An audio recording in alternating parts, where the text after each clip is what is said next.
Andrew Tate is an interesting fellow.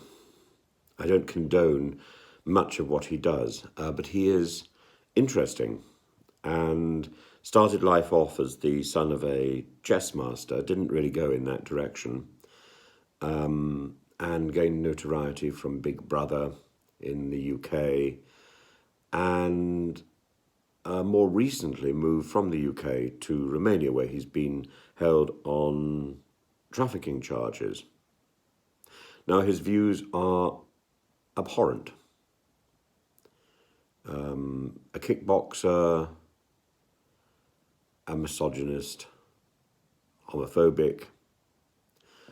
Also, oddly, somebody who has flirted with Islam in Dubai, and earlier I think he converted to the Romanian Orthodox Church and has given a great deal of money to the church on a regular basis.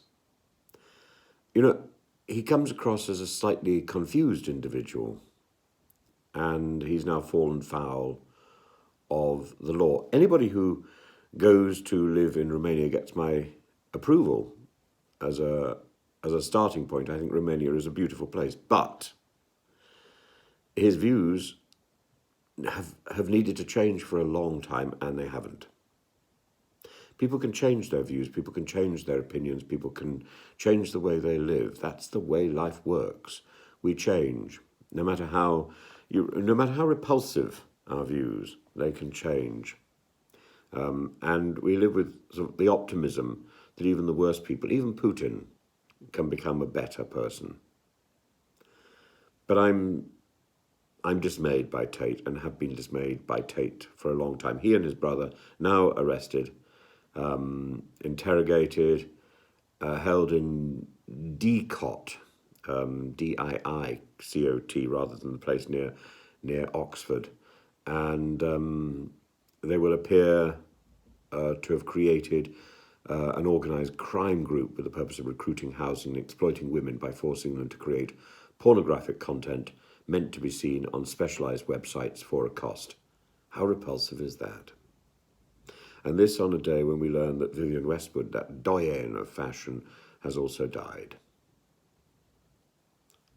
I know which story interests me the most, but there's not very much to say about Vivienne Westwood except to say how wonderful she was, how creative she was, how hardworking she was, and that sort of skill doesn't come cheaply, and it requires sensitivity, effort, and hard work. There isn't a silver bullet, and social media is not a route to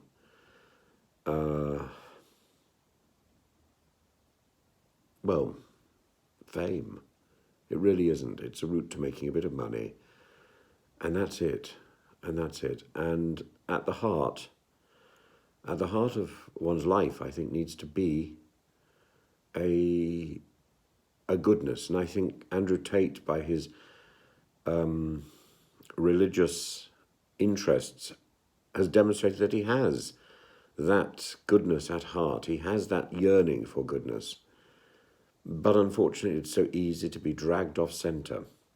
And that is the failing of these sort of easy come offers of reality TV, of social media. That is the failing, the get rich quick thing.